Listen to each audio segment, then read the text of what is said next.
Halo, balik lagi. Pada hari ini kita akan membahas terkait eh, soal ujian tengah semester ganjil untuk tahun 2019 dan tahun 2020. Nah, pada kali ini saya akan membahas pilihan ganda terlebih dahulu untuk nomor 1 hingga nomor 15 ya teman-teman. Nah, baik. Nah, jadi kita mulai terlebih dahulu pada nomor 1. Nah, pada nomor 1 dikatakan bahwa privatisasi tidak selamanya memiliki pengaruh positif dan menjadi alternatif kebijakan yang dapat menyelesaikan semua permasalahan kebijakan publik. Terdapat beberapa kelemahan dari pelaksanaan privatisasi, antara lain. Nah, jadi kalau kita berdasarkan pembahasan dari soal bahas, maka jawabannya adalah B, gitu ya. Nah, jawabannya di sini adalah B, yaitu terkait meski mampu mendorong dan meningkatkan efisiensi, namun implementasi privatisasi pada beberapa sektor justru cenderung tidak maksimal. Nah, di sini juga dijelaskan sama teman yang membahas, yaitu di sini kelemahan privatisasi, yaitu pemerintah mungkin saja tidak menghargai pilihan individu dalam hal tabungan pensiun, sehingga dalam beberapa sektor privatisasi ini cenderung tidak maksimal, gitu ya.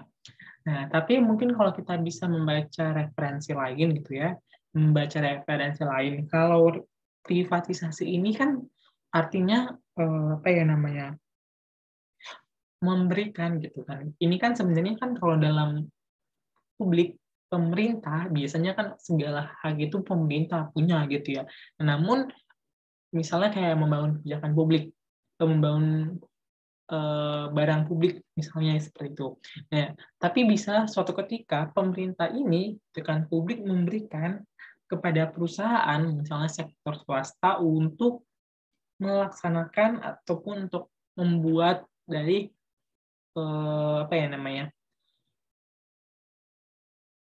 iya kebijakan gitu ya, untuk membuat kebijakan untuk mengatasi permasalahan, misalnya kayak membangun sesuatu seperti itu contohnya. Nah, jadi ketika hal itu terjadi gitu kan, memang di satu sisi ada positifnya. Ya tadi positifnya memang benar nih, di sini ada efisiensi meningkat dan mungkin teksnya bakal turun gitu. Beberapa referensi seperti itu mengatakan. Namun karena kita harus melihat sisi pada dasarnya gitu ya, bahwa sebenarnya kalau kita memberikan hak gitu ya, memberikan eh, kewenangan bagi perusahaan swasta untuk melaksanakannya gitu kan. Terkadang kan sektor swasta ini kan acuannya adalah untuk apa namanya ya, mencari keuntungan gitu ya, namanya sektor swasta gitu kan, fokusnya berarti membuat keuntungan bagi perusahaan gitu ya. Nah, sehingga nanti ada sesuatu hal yang nanti tidak lagi efisien gitu ya, tidak efisien dalam artian pelayanannya jadi menurun gitu, karena kan fokusnya dari perusahaan swasta ini itu adalah ya balik lagi mencari keuntungan, jadi mungkin pelayanannya menjadi kurang gitu ya.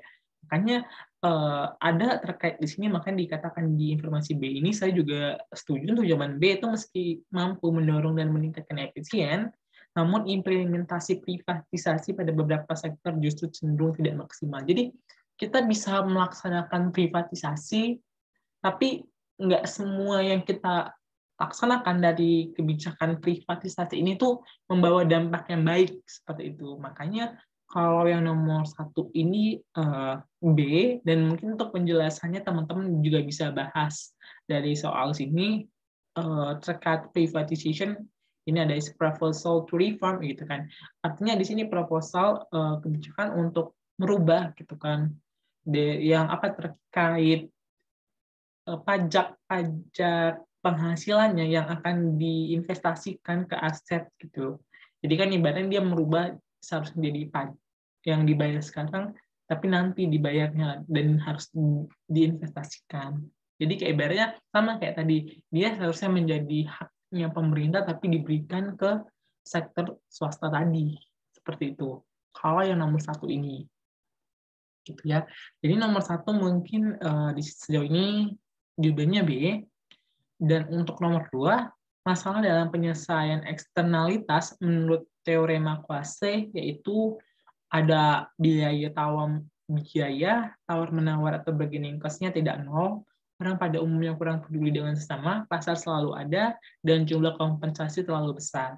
Nah, kalau untuk teorema Quase itu tuh ibaratnya kayak istilahnya intinya dari teorema Quase itu apa ya dibilangnya? Eh, siapa kamu, siapa saya gitu ya. Artinya gitu.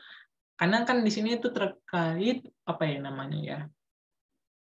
Kepunyaan sama mungkin ada hak orang gitu. Misalnya kalau contoh-contohnya misalnya kayak ada air sungai gitu kan. Di sungai ini tuh ternyata ada tambak ikan punya orang, tapi yang punya sungai ini tuh kayak apa ya? Menaruh racun gitu nggak sengaja. Nah, itu kan ibaratnya ya ini sungai-sungai punya aku gitu. Kenapa kami sewot? Istilah seperti itu. Makanya adalah nama istilahnya teorema Quase. Nah, jadi kalau penjelasan detailnya gitu ya kalau dari Sobas ini tuh dia di sini adalah masalah teorema Quase. Yang pertama adalah the assignment problem, siapa yang harus disalahkan, baru berapa besarnya kerusakan, bagaimana cara menetapkan pendistribusian kompensasi. Seperti itu yang tadi aku bilang bahwa kan kayak ya ini ada sungai gitu kan, ada sungai terus ada yang punya tambak ikan gitu ya, tambak ikan. Nah, terus tiba-tiba karena si yang seseorang melakukan kayak penyemprotan gitu, menyemprot. Ternyata penyemprotan itu kena ke air sungai dan sungai itu punya atau milik yang nyemprot tadi gitu kan, sehingga nanti ikan-ikan yang ditambah pada mati. Nah, itu siapa sih yang harus disalahkan seperti itu? Itu sih yang kayak key-nya kuncinya dari teori makrasi tersebut. Baru yang the holdup problem itu masalah ketidaksepakatan penerima kompensasi bisa timbul apabila hak milik dipegang oleh lebih dari satu pihak. Nah, misalnya tadi kalau kayak sungai tadi, misalnya sungai itu misalnya dimilikin oleh aku, teman aku ada 3 gitu kan. Nah, tiba-tiba seseorang melakukan kesalahan. Jadi kan dampaknya itu tuh bisa berbeda-beda nih antara aku sama teman aku yang lainnya. Jadi kesepakatannya itu apa yang namanya? Nggak pakem gitu, nggak nyatu gitu. Makanya ada yang the holdup problem itu. Baru yang ketiga ada the free rider problem. Itu adalah ini kan kalau free rider itu adalah penunggang gratis atau pembonceng gratis yang seharusnya ikut bayar kompensasi yang dalam kenyataan tidak membayar tapi ikut menikmati fasilitas yang disediakan. Ya ini cuma numpang doang gitu, nggak tahu, cuma numpang tapi nggak mau mengeluarkan biaya gitu. Baru selanjutnya adalah transaction cost and negotiation problem. Nah, di sinilah yang tadi jawabannya, yaitu pendekatan kuasa mengabaikan masalah mendasar, yaitu sulitnya bernegosiasi ketika banyak orang yang berada dalam negosiasi tersebut. Sehingga akan muncul biaya karena ada negosiasi. Jadi biasanya biaya tawar-menawar atau bargaining cost-nya tidak nol. Jadi kan kita kan kalau misalnya melakukan suatu kesalahan gitu kan ya, kita bernegosiasi. Nah, dari negosiasi itu pasti akan ada segini aja lah ya biayanya, segini aja gitu kan, kayak kita apa ya, mungkin kalau kita melakukan misalnya kayak kita membakar sampah tiba-tiba malah merembet ke pekarangan ataupun ke tempat orang seperti itu. Jadi kan dari situ tuh kita bisa kayak kita harus ganti rugi. Nah, dari kayak ganti ruginya itu berapa sih yang harus kita ganti gitu, ada negosiasinya. Makanya kan tidak akan nol situ. Makanya jawabannya adalah A. Oke. Baru nomor 3. Nah, analisis proyek pemerintah memerlukan pertimbangan. Nah, jadi kan kalau untuk analisis proyek pemerintah itu kita biasanya kalau untuk terkait proyek kan kita ngebahasnya di analisis biaya dan manfaat. Ya. Ya, mungkin pada pertemuan ke-6. Jadi kan kalau dalam analisis proyek pemerintah kita harus fokusnya pada manfaat dan biayanya. Gitu. Nah, pertama, of course jawaban nomor 3 ini adalah biaya pembangunan proyek. Jadi kita ketika untuk melakukan proyek pemerintah, ya kita harus lihat berapa sih biaya pembangunan proyeknya, masih wajar nggak tuh. Yang kedua adalah ketidakpastian biaya dan manfaat. Jadi kan terkadang biaya-biaya itu meskipun sudah kita apa namanya sudah kita ukur, kita sudah hitung itu, tapi tidak pasti ataupun manfaatnya gitu, manfaatnya yang mungkin manfaat sekarang begini, tiba-tiba nanti setelah jadi manfaatnya bukan seperti itu. Jadi gitu, seperti itu ya. Jadi kan apalagi kita kadang kita kan kalau mengukur kayak biaya manfaat itu, manfaat fokusnya itu kan susah gitu karena tidak pasti gitu ya. Maksudnya sulit diukur gitu karena dia bukan yang secara apa ya, secara angka gitu. Dia gitu ya. Dia secara kualitatif gitu ya, bukan kuantitatif.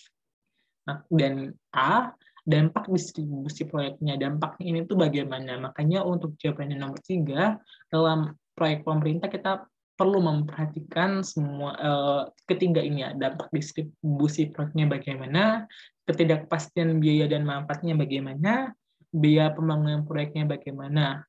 Jadi jawabannya adalah yang D. Oke.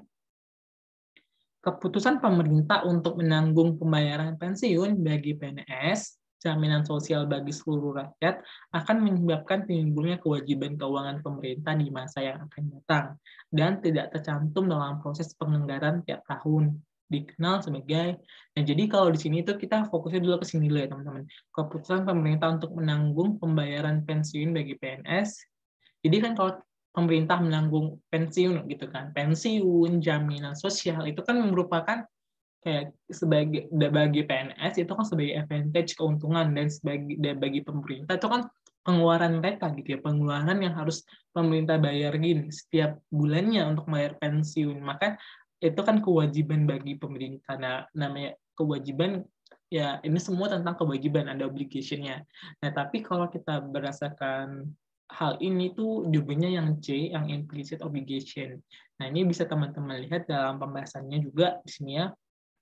The government is United States and around the world are always making such implicit obligation to the future. Jadi kok pemerintah di Amerika Serikat dan mungkin seluruh dunia gitu ya, selalu membuat implicit obligasi untuk masa depan gitu ya. Meskipun pemerintah Kongres itu menetapkan terkait individu yang memberikan atau menerima manfaatnya itu membuat hal ini kayak gitu, membuat ataupun meng-create itu, menciptakan obligation implisit yang tidak tidak recognize di tahun anggarannya. Jadi ya seperti itu. Jadi intinya kan kalau ini teman-teman mungkin bisa search aja gitu ya. Kalau berarti ini hanya masalah pengertian. Jadi kalau pengertian dari implicit obligation itu ya seperti itu. Jadi pemerintah menyediakan ataupun membayarkan kewajiban keuangan untuk misalnya pensiun bagi PNS dan jaminan sosial dan tidak tercantum dalam proses penganggaran tiap tahun. Itu.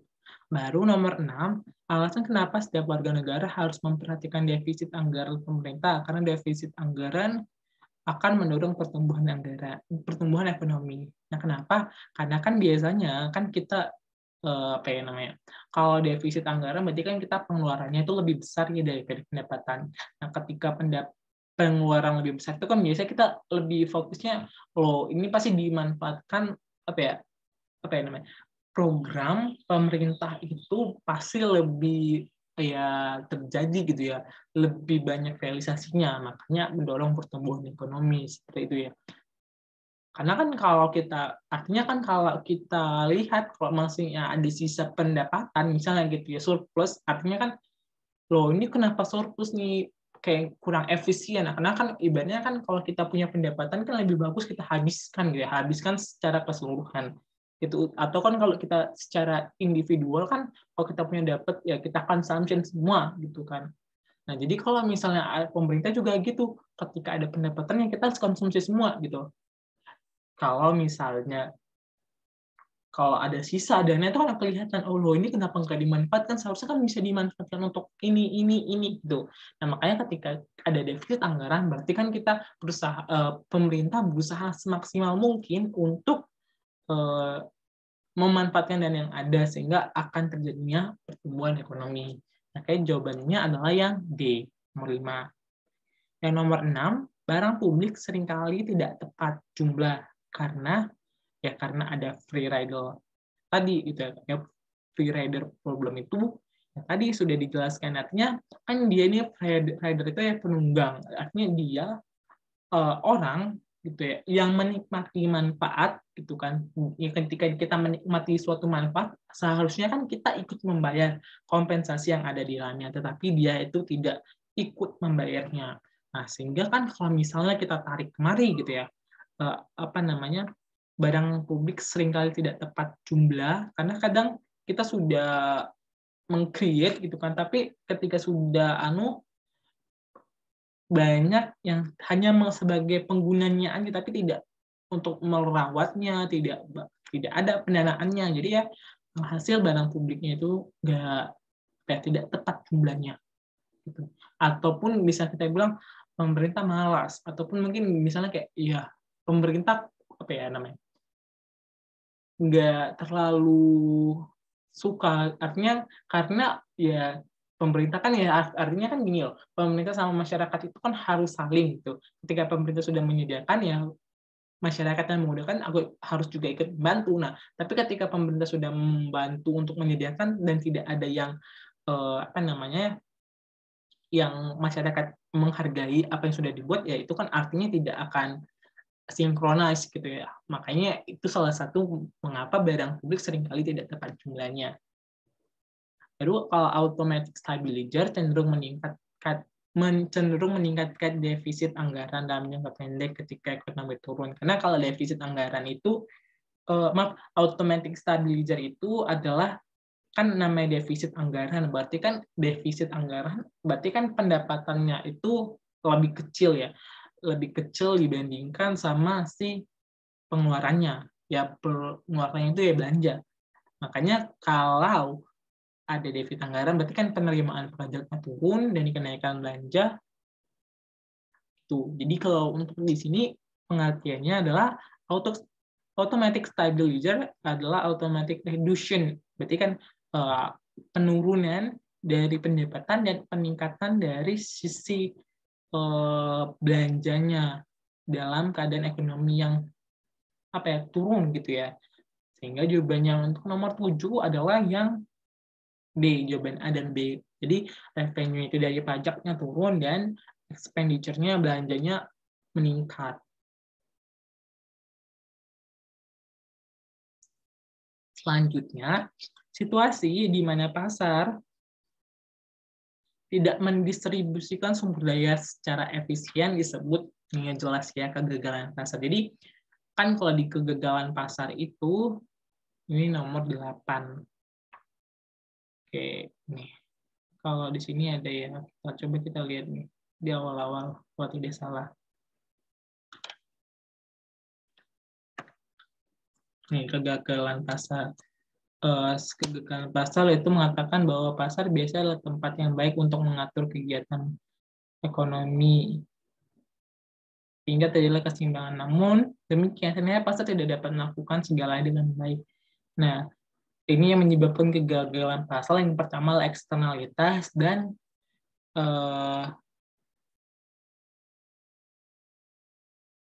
yang restribusi pendapatan. Jadi pemerintah harus turun tangan apabila terjadi kesenjangan pendapatan yang besar. Kalau di sini bisa kita lihat berarti kan tidak dapat mendistribusikan, berarti kan ada kesenjangan seperti itu ya. Kalau dalam hal ini kita menanggapinya.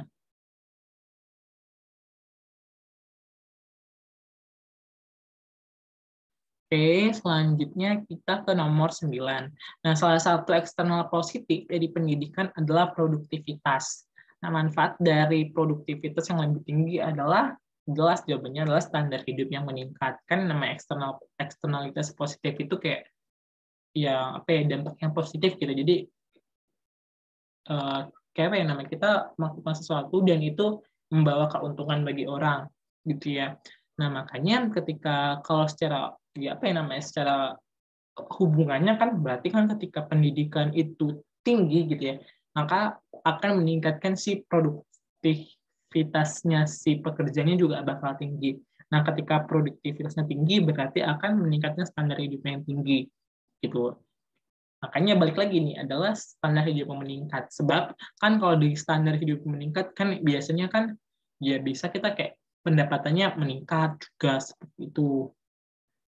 Makanya lebih fokusnya ke yang A ini, yaitu standar hidup yang meningkat. Baru yang nomor 10, pemerintah dapat campur tangan dalam ekonomi melalui cara di bawah ini, kecuali.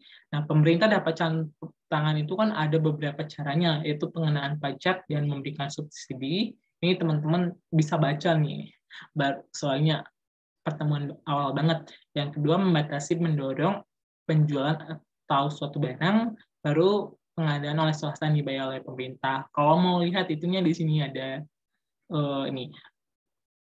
Pemerintah dapat melakukan intervensi melalui tax or subsidized private sale purchase, baru restrict or mandate private sale purchase, yaitu pembatasan atau pemaksaan terhadap penjual, lalu public provision, public financing, or private provision. Jadi itu yang teman-teman dapat jawab gitu. Jadi kan pengenaan pajak iya, mendorong penjualan itu yang restriktif dan mandat tadi oke, baru pengadaan swasta yang tadi dana juga iya. Berarti yang tidak tuh yang C. Kan enggak, kan pengadaan oleh pemerintah yang enggak, kan kebalik nih, seharusnya kan pengadaan oleh yang dilakukan oleh pihak swasta. Jadi kan yang melakukan misalnya swasta yang dibiayain oleh pemerintah itu baru benar. Kalau yang ditagihkan ke pihak swasta itu yang bikin salahnya. Seperti itu. Lalu yang nomor 11, dalam penanganan equity efficiency trade-off, pernyataan yang benar adalah, nah kalau di dalam equity efficiency trade-off, di sini ya kita cari equity. Nah, itu termasuk dalam social welfare function, di mana equity ini tuh artinya sebagaimana kita dalam praktek masyarakat sulit memilih antara ekuitas dan efisiensi pertumbuhan. Oleh karena itu disebut equity, efisiensi, maaf, sebentar, benar tidak ya? Benar, equity, efisiensi, trade-off. Nih, ini ya. Nih, dalam kata yang lain, sulit untuk memilih kue ekonomi yang lebih besar atau memilih kue yang lebih adil dari hasil distribusinya. Nah, jadi kalau kita tarik kemari, gitu ya kan, kalau di sini kan hanya ada kata efisiensi dan kata keadilan ya. Nih, efisiensi, baru hanya ada kata keadilan. Nah, kita harus paham dulu ke satu-satunya. Nah, kalau efisiensi itu kan lebih ke ukurannya, ke ukuran. Jadi kayak berapa persentasenya gitu ya. Nah, sehingga makanya kalau di sini itu efisiensinya itu bukan tentang keterlibatan kelompok masyarakat, bukan tentang peran masyarakat, bukan tentang pemanfaatan, tapi lebih ke ukurannya. Sebab kan kalau kita efisiensi gini, kalau kita bisa katakan gini, ukuran efisiensi itu dari sekian sampai sekian. Nah, itu kan berbicara tentang ukurannya, range-nya. Jadi lebih ke berapa persen sih yang bisa dikatakan dengan efisiensi. Sedangkan kalau keadilan itu tentang kayak berapa ada suatu kue ada untuk dibagi 8. Berarti kan untuk yang adil itu adalah 1/8-nya gitu ya. Makanya kan yang dibilang antara adil dan efisiensi itu tidak sama. Misalnya kalau kita provinsi ada 34 misalnya gitu. Kan nggak mungkin dari dana itu semua harus kita bagi 1/34. Dan ada satu yang misalnya kayak gini, Jakarta itu kan nggak mungkin bisa dapat satu misalnya gitu kan, 1/34, ataupun yang lain dapat 1/34, kan mungkin aja nih Jakarta harus begini, harus sekian lebih besar ataupun yang lain lebih besar itu dibandingkan kota-kota lainnya. Itu kan bisa kita katakan yang efisien. Jadi nggak semua harus sama rata, tapi yang harus efisien seperti itu. Jadi kalau keadilan itu lebih prefer ke kalau ada satu kue untuk 4 orang ya berarti satu orang itu dibagi 1/4. Tapi kalau yang efisien lebih kayak yang benar-benar sesuai sama yang dibutuhkan sama di sana itu berapa gitu ya. Makanya jawaban nomor 11 adalah yang D seperti itu. Nah, kalau untuk nomor 12, dalam grafik yang dimaksud dalam surplus konsumen adalah area. Nah, kalau dalam grafik surplus konsumen itu dia harus ini teman-teman. Surplus, tunggu ya, biar saya cari dulu surplus konsumennya. Maaf ya, surplus konsumen nih. Kalau surplus konsumen di sini itu adalah ini. Nah, ini gambarnya. Nih, kalau surplus konsumen ini yang di sini nih. Yang di sini dia di bawah grafik demand, di atas grafik supply, dan di atas dari harga keseimbangan, dan di bawah dari willingness to pay-nya. Kan willingness to pay itu kan yang paling atasnya, maksimalnya itu adalah di titik W gitu ya. Jadi berarti yang di atas ini sampai ke titik X-nya itu adalah willingness to pay-nya. Jadi kemauan untuk membayar dari konsumen. Nah, makanya kalau kita tarik kemari gitu kan ya, kan kalau dalam grafik konsur plus konsumen itu adalah yang di bawah kurva permintaan, jadi garis yang yang ke bawah gitu kan, baru dia permintaan itu lebih rendah dari kesediaan untuk membayar. Jadi dia kan di titik sininya nih. Ini kan kemauan untuk membayarnya, makanya di sini tuh di bawah sini maaf ya, di bawah W inilah dia kemauan untuk membayar, makanya dia di bawah W, di bawah juga dari kurva demand-nya. Kayak gampangnya, nah dia di bawah kurva permintaan dan permintaan lebih rendah dari kesediaan untuk membayarnya. Baru kalau yang nomor 13, ketidakmampuan atau ketidakmauan pemerintah untuk bertindak dalam mewujudkan kepentingan publik disebut, nah ini teman-teman baca dari, kalau ada teman-teman penyusun itu ada di buku Graeber edisi 5 page nomor 264, yang jawabannya adalah yang government failure gitu ya. Baru dalam menyampaikan aspirasi, demokrasi mengenal dua metode, yaitu ya ini pelajaran pelajaran Pancasila, mungkin atau juga TWK gitu ya. Di sini mungkin teman-teman juga udah paham gitu kan, yaitu demokrasi secara langsung dan demokrasi perwakilan gitu ya, teman-teman.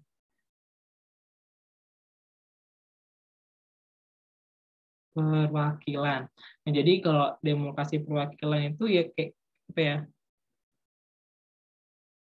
Maaf, ini kalau demokrasi perwakilan itu contohnya itu ada di Great Britain atau Inggris, baru ada Jerman. Itu sih kalau terkait demokrasi ya. Kalau nomor 15, keunggulan perdagangan hak emisi atau hak mempolusi dibandingkan dengan standar emisi atau standar polusi adalah keunggulan nih. Jadi kan kalau keunggulan ini bisa kita jawabnya itu ya, kita namanya emisi ini kan suatu hal yang negatif ya, polusi negatif. Jadi keunggulannya tentu kita pengen gitu ya. Kita dari nggak mungkin kan pengen, sebenarnya kita gini, kita memanfaatkan apa yang ada, makanya bisa juga kayak negara mendapatkan penerimaan. Jadi cara menekankan supaya setiap perusahaan itu jangan membuang polusi sembarangan. Yaitu makanya nanti kan kalau misalnya akan membayar gitu ya, kalau ada itunya pajak karbon seperti itu, makanya dia mendapat penerimaan. Nah, tapi kan tujuannya itu adalah itu untuk mendorong penurunan emisi atau polusi di bawah tingkat yang ditetapkan oleh standar. Jadi itu keunggulan dari perdagangan dari emisi tersebut. Itu kalau dari jawaban teman-teman, yang di sini itu adalah keunggulan perdagangan hak emisi tetap sama. Nah, ini nanti teman-teman mungkin bisa baca dari halaman 164 ya teman-teman. Jadi gitu. Jadi kalau mungkin seperti ini teman-teman udah paham. Mungkin itu aja dulu dari aku. Kita lanjutkan nanti ya teman-teman.